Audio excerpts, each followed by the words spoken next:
Hello and welcome to Real Cheating Story. Have you ever slept so long that you knew it was way past time to get up, but you still couldn't force your eyes open? If you have, you know the feeling of sensing your surroundings but not being able to see them with eyes that just won't open.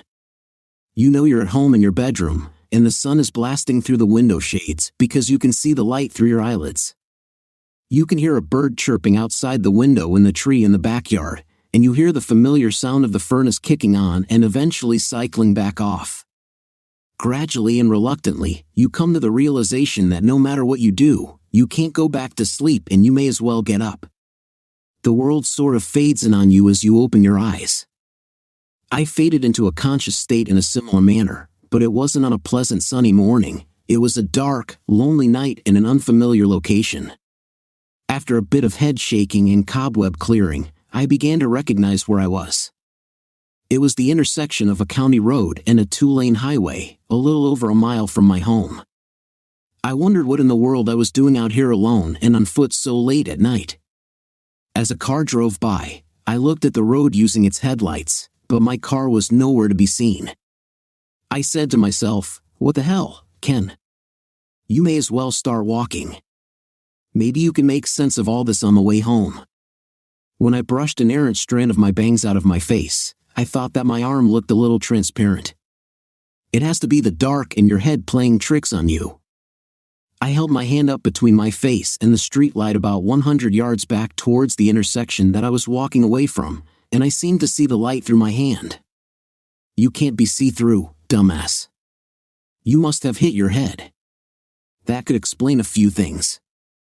I felt my head with both hands, but it didn't feel sore or bruised, and there was no blood on them when I pulled them away.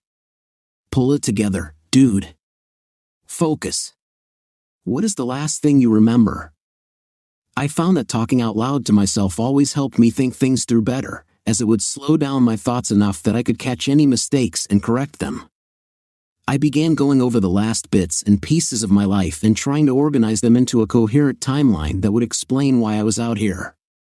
By the time I was at the corner of the cul-de-sac where I lived, I had pieced together that I was on my way home from work and had stopped by the church to drop something off or pick something up. I was on my way home from the church, which would put me at that intersection, but it should be about 5:30 on a February afternoon, not the middle of the night in late March or early April, as I was guessing because I had been looking at the dark green grass of spring and the flowers in bloom. I figured it to be at least 2 or 3 in the morning by the amount of traffic going down the streets that I walked home on. This just didn't make any sense, but then again, it didn't make any sense that a man in a cowboy hat would be sitting on my front porch in the middle of the night. "K. Goodman, I presume?" "You're right on time," he told me in a matter-of-fact tone with a slight western drawl. "Who are you, and what are you doing on my porch at this time of night?" He went on in his easygoing manner. "The simplest description is that I'm your spirit guide. My name is Tom, and I'm waiting here for you." I know that's a lot to take in, but trust me, it gets worse, or deeper, depending on how you take it. Please sit with me for a spell. I've got a lot to tell you before you walk in there. I don't know who you think you are, but I'm going inside to my wife right now. I'm sure that she's worried sick about where I've been." Tom cut me off. "But you're not exactly sure where you've been yourself, are you?" "How did you know?" "That's what I'm trying to tell you. I'm here to help you transition to your new existence." "My new what?" I asked incredulously. "Okay, there's no easy way to tell you, so I'll just come right out and say it. It's a shocker. Are you ready? Brace yourself." "You are dead," he said with a stone-cold sober face that gave credence to his words. "You're out of your damn mind. I'm standing right here on my front lawn in the middle of the night talking to a lunatic. I think you need to leave right now. I fear for my family's safety as well as my own." "Okay," he calmly replied, "if that's what you want, I'll leave. However, first I think you need to answer one simple question for me. Does that seem fair to you?" "Fine. What's your question?" "Where are your feet?" I looked down where my feet should have been, but they weren't there. Somewhere about my kneecaps, I thought. What the? In layman's terms, you're a ghost, he said, pausing for effect. We prefer to think of ourselves as holy afterlife payback seekers, or HPS for short. Focusing on the word holy, I sheepishly asked, does that mean there is a God, and I'm going to? Hey, I can't answer those questions. You'll get the answers soon enough. Let's just say that if you were totally and unabashedly on the roster to visit old Mr. Fire and Brimstone, you wouldn't be here. But your fate hasn't been completely decided either. I would hate to oversimplify this as your final test, but what you do before you're called to final judgment could make a big difference. However, the main reason that you're here is that you're needed here. I don't know the future, mostly because it can and does change, and I've only been briefed on the recent past as it pertains to why you're here. No doubt you can only remember bits and pieces of your last day, which was almost 4 months ago. Why didn't you come back sooner? I asked. Simple. You weren't needed then. Events needed to happen before you returned. I don't set this stuff up, and I could try and make it sound all zen-like with mysterious cryptic messages, but I like to keep things simple. A few of those events began before you died. One reason you can't recall much about the day you passed is that it is simply too painful. I'm going to run you through it quickly, kind of like ripping off a Band-Aid. After I'm done, the memories will come rushing back, so prepare yourself. This won't be easy for you. You left work that day like any other workday. Remember that your wife of 3 years, Becky, was going to be at a church committee meeting until 5:30. When you got off a bit early and considering the argument you had the night before, you decided to surprise her at the church and take her out to a nice dinner. When you got to the church around 5, there were so few cars that you believed the meeting must have been canceled, but her car was still there, so you went in. After saying hello to the secretary, she informed you that Becky was out in the gym getting it ready for a small dinner that night. As you walked into the gym, you started to call out for her but heard grunting and other muffled sounds that made you hold your tongue. Following those sounds, you found her sitting on the church kitchen counter with her clothing in disarray, and a man from the church, Jim Flanagan, with her. They were engaged in a compromising situation. It was then that you cleared your throat and angrily told her, "I came to take you to dinner, but it looks like you've already been taken more than you should have. Don't bother coming home, in a church of all places." You left as suddenly as you'd appeared, hearing her call after you. You walked outside, got into your car, still reeling from the shock, and headed for home when another car, driven by a drunk driver who ran a stop sign, crashed into you. By the way, he didn't fare well either. He went south for a long-term visit, if you know what I mean. He gave me a knowing wink. It all came rushing back to me, the pain from finding them, the pain from the accident as I lay dying, and the indignity I suffered while waiting for the cops and paramedics to arrive. Becky cried, telling me how sorry she was, her blouse still buttoned crooked. I remembered standing back, watching the whole scene.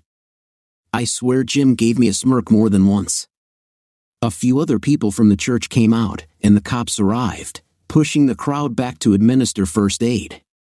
I tried to shout, but I don't think I was as loud as I intended when I yelled, "Keep that cheating wife of mine and her lover away from me." They all heard it, though, judging by their expressions and Becky's loud sobs. Now, all that hurt, pain, humiliation, and 1,000 other negative emotions ran wild through me like a tsunami crashing into the shore. I let out what could be described as a howl of pain that could wake the dead. I later wondered if it had awakened any other souls. Help's not so loud, Ken. They might hear you, or maybe that's a good thing. To the living, it sounded like a ghost moan. That's where they got the idea for the whole moan thing. If they heard that, one of them might peek out the window to see what made that noise. They can't hear our normal level of talk or even yelling, well, most of the time. They didn't actually hear the moan as much as they could have felt the hurt you released when you did that. For future reference, if you want to be heard, remember that moment. Relive that moment, feel all the pain from that moment, and then let it all out like you just did. If the living are quiet enough or receptive enough, they will hear you. I remembered being placed into the ambulance after the firemen had to use the jaws of life to pry what was left of my mangled body out of my car. I recalled crying, not from the pain, but from the heartache of betrayal, which hurt much worse. I remembered losing the will to live and letting go in the ambulance. Then there was a great nothing until the fade-in just a little while ago. The movement of the curtains in the front window caught my attention. It was Jim Flanagan. He was living in my house with my wife. Being in shock, I couldn't do anything about it then, but now he was mine. I leapt up from where I'd been kneeling and moaning on my front lawn and shot towards the front door. I tried to open it, but I just floated through it. There he was, leaning over a small planter in front of the window, looking for the source of the noise. I walked over behind him and gave him a shove as hard as I could. Okay, maybe you saw this coming, but I was an emotional, newly reformed, non-corporeal being. Having been solid all my life, I expected to connect or at least feel the impact. Instead, I just spun around in a bit of an ethereal whirlwind. Hell, I couldn't have kicked him anyway. I have no feet. Tom was laughing in the doorway, and Jim just stood up and shivered as if a cold chill ran up his spine. It was probably the breeze coming off me as I rotated rapidly for what seemed like 20 seconds. He then shrugged and walked straight through me as if I wasn't there. Well, I suppose I wasn't there to him. I followed him back to my old bedroom, but Tom stopped me. Hold on there. We still have some talking to do before you do anything. The first thing you have to remember is that you've been dead for quite a while, and Becky never has been one to be alone for very long. That's part of why she fell into the arms of Jim in the first place.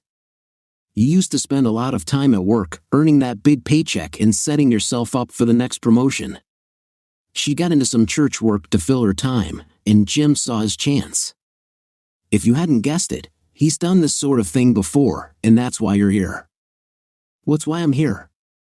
I mean, why am I here? You're here to stop Jim from taking advantage of Becky.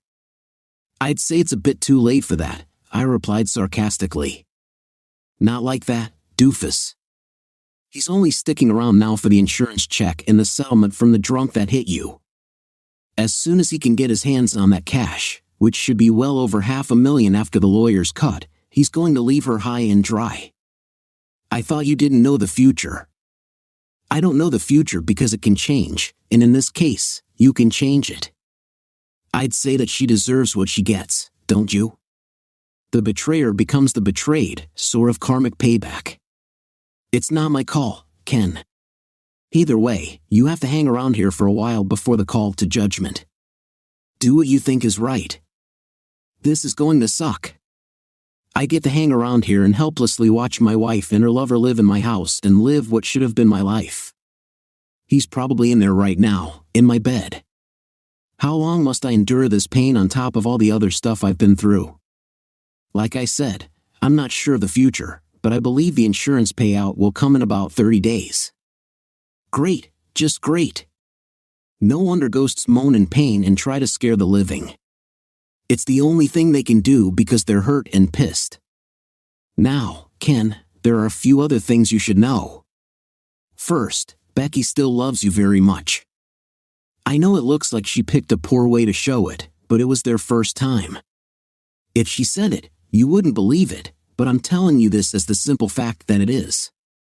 Jim is a skilled predator and Becky put him through the ringer before, and in a moment of weakness, she finally gave in.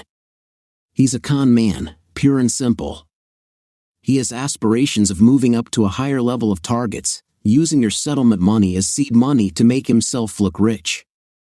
Becky was feeling so guilty about your death that she wanted to end things between them, but he manipulated her into keeping it going while cooling it for a while. He just moved in a week ago, and they had sex for only the second time that night. Life is not all roses and wine for either one of them. Tom spent the next few hours explaining the do's and don'ts of being dead. Then he wrapped it up. Well, I've got to be going. I'll check in on you from time to time. If you need me, just call for me, yell my name as loud and as long as you can. I have other spirits to guide, so I might not be able to come right away, but I'll get to you as soon as I can. Any questions? How can I make this suck less? It seems like someone is trying to rub salt in my wounds. Don't you think I've suffered enough?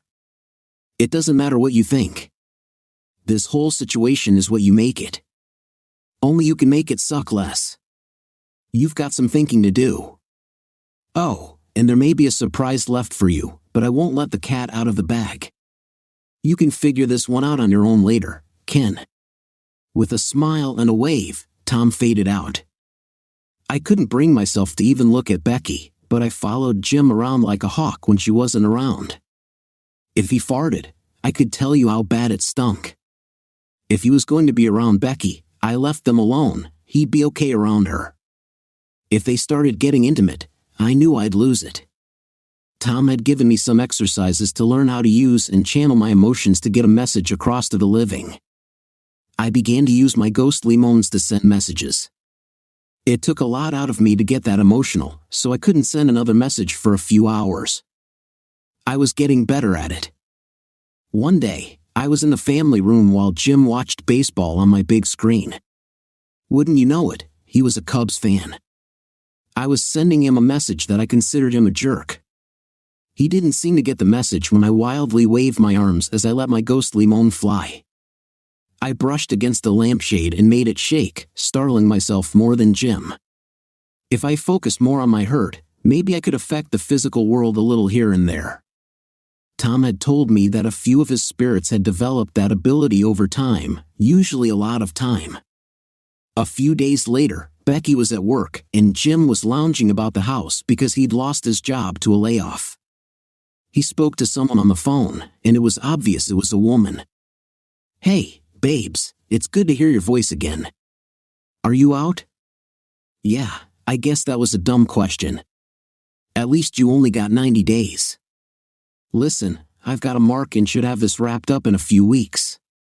Are you good where you're at? You should have some cash left in the bank from the last job we did together. I can't really send you any more right now. I have to keep up appearances. She thinks I'm an investment banker. I know it's not much, but can you make it last? The payoff on this one is going to be our biggest score yet, and if you show up, we might blow it." After a longer pause, he added, "Because if I know you're close to me, I'll have to come to you for some affection. Trust me on this one, the person I'm with right now can't hold a candle to you. She's just not that passionate and lacks imagination. The old man just caught us, and then he got into an accident and is now waiting for the insurance settlement and his life insurance policy, which will be enough to set us up real good. If you have enough to stay put, please do so. We can call most every day while she's at work. I don't want to take a chance on blowing this one, there's too much at stake." He continued with a conversation that quickly degraded into intimate talk. I didn't stick around for that, but I did notice the large object he pulled out as I left the room. I think I found one reason why Becky was drawn to him.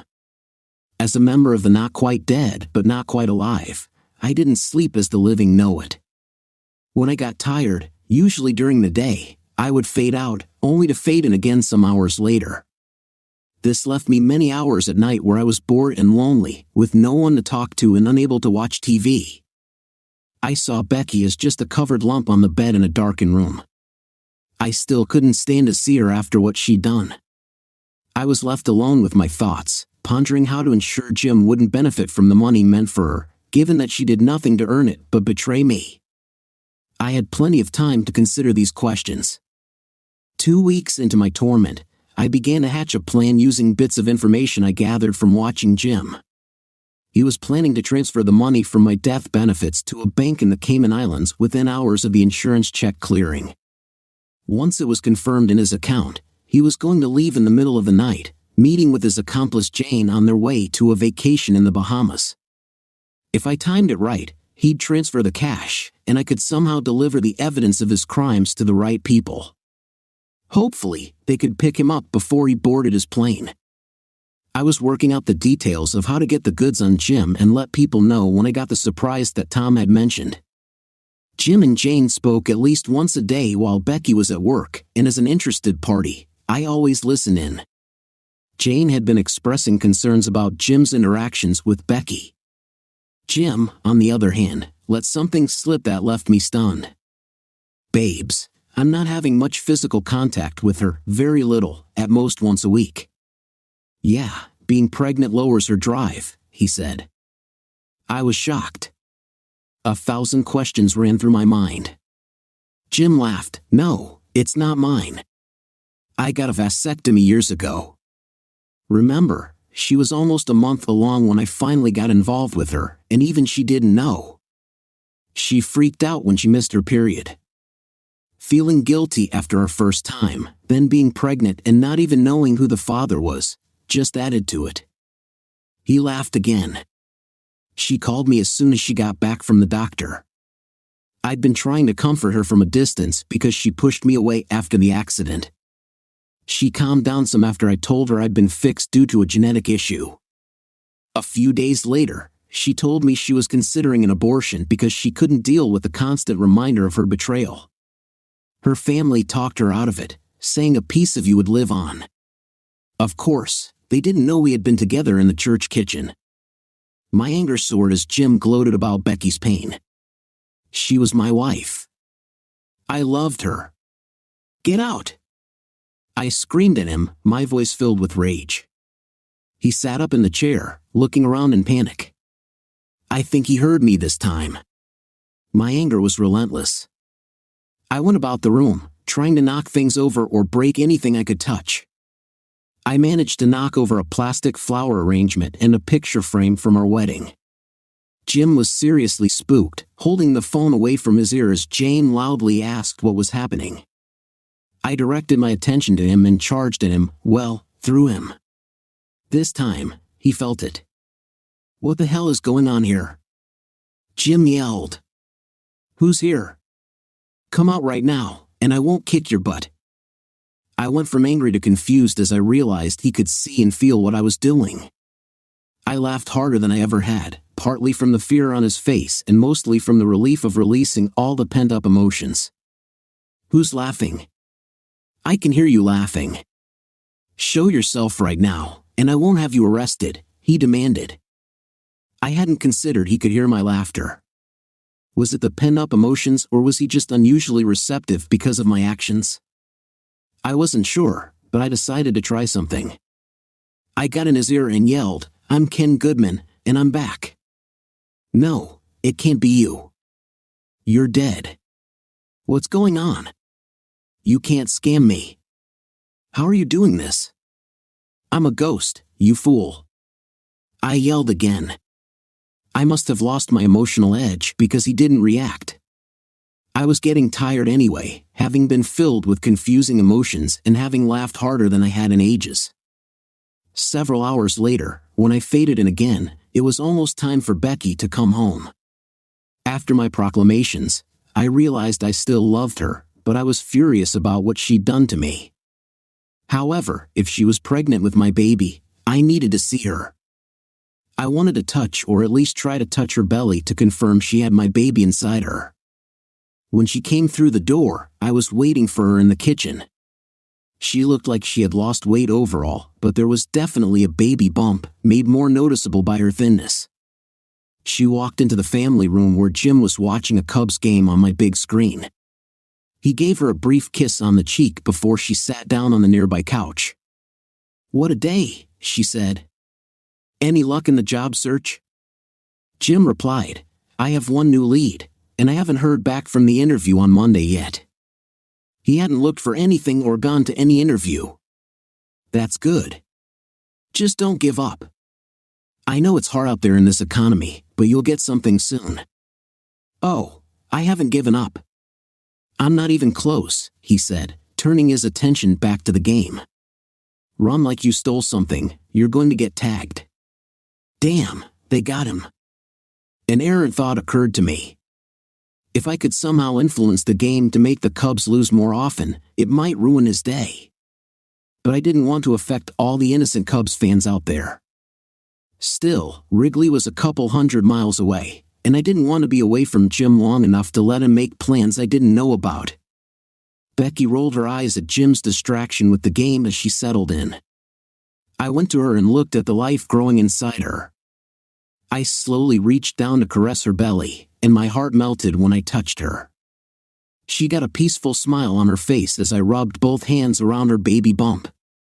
I could almost feel the warmth from both of them and the love she had developed for the baby.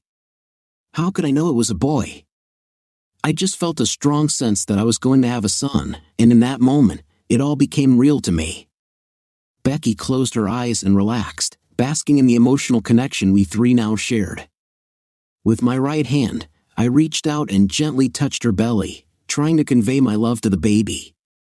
I moved my other hand to Becky's cheek, and her head tilted to the side, just as it used to when I touched her face. We were in a moment of bliss until Jim's voice broke through. "Get your wings, you damn ball," he yelled, as the announcer said, "It's going." The potential home run ball approached the outfield fence and dropped just inside, scoring only one run for the Cubs. I was frustrated that he had ruined our moment, so I got up and tried to smack him on the head. I didn't connect, but it made me feel a bit better. I focused my anger and aimed my finger at the power button on the remote, successfully shutting off the TV. Jim was about to accuse Becky of turning it off when he realized the remote was on the arm of his recliner, too far for her to reach. He muttered to himself, "I must have bumped the button," trying to reassure himself after the events of earlier. He then noticed Becky looking very confused. "Are you okay, hon?" she asked. "Yeah, I must have dozed off for a moment," she replied, reorienting herself. "It's the craziest thing, but I dreamt that Ken was here. He was holding me and the baby. It felt so wonderful that I didn't want to wake up." She sighed, her face falling sad again as she missed me. Jim felt a cold shiver run down his spine and got a bit nervous at the mention of my name. It was unusual for him, but not out of character given his earlier experiences. "Well, he's not here. I am. I'll stay with you through all of this. I'll even raise the child as if it were my own. I promise you this," Jim said, trying to comfort Becky. She was convinced by his words, though he was a professional con man. I followed her into the kitchen. When she reached for something from a high shelf, I wrapped my arms around her waist, as I had done so many times before. I just held her, and she seemed to sense me, or perhaps my love. It wasn't as intense this time, but it was still pleasant and warm. In a moment, she shook me off as if I were a remnant of a good dream that interrupted her task. I guess that's what I was now. When I was alive, I wasn't into cuddling much. I'd get too hot and sweaty. Occasionally, during cold Illinois winters, I'd enjoy a short cuddle while watching a movie with Becky under an afghan her grandma had crocheted. But since my untimely death, that hug was the best feeling I'd had. I felt warm inside and almost alive again. I began visiting Becky in her dreams, caressing her head while she slept. We had brief conversations. It's hard to communicate with the living, and my abilities weren't strong enough to keep the connection open for long. My messages to her were meant to protect and look after the best interests of our unborn son. If he was to grow up emotionally well-adjusted, he couldn't have a mother burdened with guilt over every reminder of me. My feelings of betrayal turned into anger directed at myself for neglecting her and at Jim for seducing her. I began to forgive her for our son's sake and for the happy times we had shared. My first message to her was that I was very happy to be having a son. She wanted to know how I knew. I told her I was watching over her and the baby, and I would do all I could to ensure she was happy and that he would grow up to be a good man. The next night, I told her she should no longer cry for me. She needed to find a good man to help raise our son. He would need a strong father figure in his life, and she would need to move on. She resisted this notion, though we both knew Jim was sleeping only inches away. She thought that if I visited her like this, she could find the strength to raise him alone. She was sad when I told her my time was limited and that her plan was not an option. She felt that being with another man would be another betrayal, though I offered no other details before fading out of her dream. Their relationship began to cool after that. Despite his best efforts, Jim couldn't seem to get it back on track. He told himself that he only had to make it last for 2 more weeks until he could get his hands on the money. He'd make every effort but wouldn't push too hard, so it wouldn't come to a head or, at the very least, she'd feel very guilty for throwing an unemployed nice guy out of her house. Several nights later, I told Becky to buy a voice-activated recording device and plant it in the family room where he usually took his calls from Jane. She questioned me as to why she needed to do this, and I told her it would become apparent when she did. It took 3 nights of dreams to get her to do this, and she finally caved in. The night after she set it up, I told her to prepare herself for a brutal truth to be revealed when she listened to the recording the next day, as I'd heard him incriminate himself rather well.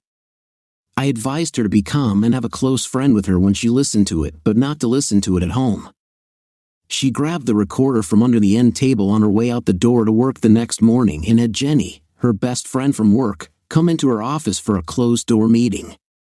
She explained that her trust in Jim was faltering, so she planted this device and wanted someone with her when she heard it. They listened to Jim talk on his cell to Jane and were both in shock and tears. In a short time, he belittled Becky in every way he could think of, expressed his anticipation for running away with Jane, and discussed the details of their plan, including the Cayman account and the deposit date. He even mentioned buying airline tickets. Jenny comforted her and, once they had calmed down, said, "Becky, you have to call the cops. You don't know what he might do if he finds out you know. You can't go back there without some sort of protection or plan, especially with the baby to think about." After some prodding, Becky took the afternoon off and spent it with the Bunko department and the district attorney, telling them her story and presenting her evidence. That night, Becky had a lot of trouble falling asleep next to Jim, but when she finally did, I was there. She wanted to know how I knew, and I just told her there were few secrets on this side. She asked why I hadn't just told her what Jim was doing, and I replied that she probably wouldn't have believed me. Con men like him were quite good at making people believe what they wanted. She was concerned for the baby's safety, and I told her that he hadn't seriously hurt anyone yet and was likely to just run away if he thought he was found out. She mentioned that the cops were setting up a sting and needed a few days to get it done, and they needed her to act as if nothing was wrong. I assured her that I'd help where I could but wouldn't let him harm her or the baby. She sat straight up in bed, startled me, and I fell silently to the floor. Jim, somewhat groggy, asked if I was okay. Becky replied, "Oh yeah, I'm fine. I just had a dream about what I should name the baby. I'm naming him Kenneth Ryan Goodman Jr. When Jim questioned if it might be a girl, she insisted that it was definitely a boy and he would bear his father's name." Jim relaxed a little more after that. The cops didn't want to accelerate the timetable to avoid tipping him off. They bugged the house and gave Becky a bracelet with a panic button, so she could call for help day or night if needed. I watched Jim and reported to Becky that he had no clue we were onto him and his plan. One night, Becky asked why I was doing my best to help her after she had betrayed our love. I told her that I had forgiven her, even though I was partially to blame for neglecting her. Jim was the one who deserved my wrath. He had taken full advantage of the situation, and Becky had been manipulated by a professional. I explained that he initially wanted some sex while locating his next mark, but with the insurance money coming in, she became the target. Becky had some responsibility in this, but since I didn't have to worry about her cheating on me again, it was easy for me to put my son's best interest ahead of everything else. I also told her that I still loved her despite her mistakes. She professed her undying love for me as well, and I suggested she leave room in her heart for another person to help raise my son and possibly his children. I would do my best to guide her to a good man. She didn't want to think about that after all that had happened, but I asked her how she would feel if it were her who had passed on. Would she want me to find someone to help raise our child in the best way possible? Reluctantly, she understood. I reminded her that she had a big heart with lots of love and would have the happiest life possible if she could remember that. It was time for me to fade out, and for both of us to get some rest. It was the day before the money transfer when we learned that Jane had come to town and was staying at a hotel by the airport. Jim had been taking a few things to her that he wanted to take with him, like Becky's jewelry. He knew he'd have to leave most of his clothes behind so as not to alert anyone, which didn't trouble him too much because he'd be buying more and better clothes to suit his new image. He had also spent part of the morning and early afternoon there, enjoying her company. When the time came, Jim got up from bed at 1 o'clock in the morning, went to his laptop, and set up the transfer. When he received the transfer confirmation from the cops, not the bank as he had expected, he sent a text to Jane to come pick him up. He got dressed and took a few items from the house that he had become attached to during his stay.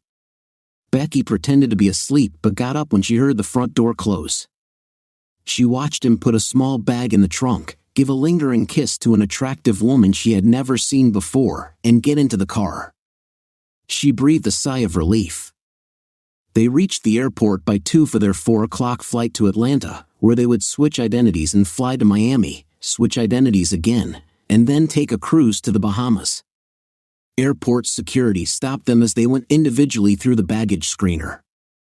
When they were both securely in the detention area, they were arrested and taken to the police station, where they were formally charged with a long list of crimes. They were going away for a long time. Later, Becky had to go to the police station to identify the stolen items. When she met a new man from the DA's office, who had recently graduated from law school and was a widower with a 2-year-old daughter, they seemed to hit it off. Every time they got near each other, one of them would drop something or bump into the other. Eventually, he took the hint and asked her out to dinner. It was a good thing he did, as I had maybe 1 or 2 more moments left to share with her. That night, I told Becky that Joe, the man she had met, was indeed a good person who would make a good husband and father. If there was any chemistry between them, she shouldn't let him get away. I already knew there would be chemistry, but I didn't want to spoil anything for them. With tears in my eyes, I told her that my time was now up, or would be very soon. We didn't have a chance to say goodbye last time, and since I wasn't entirely sure when I'd be leaving, we should say it now.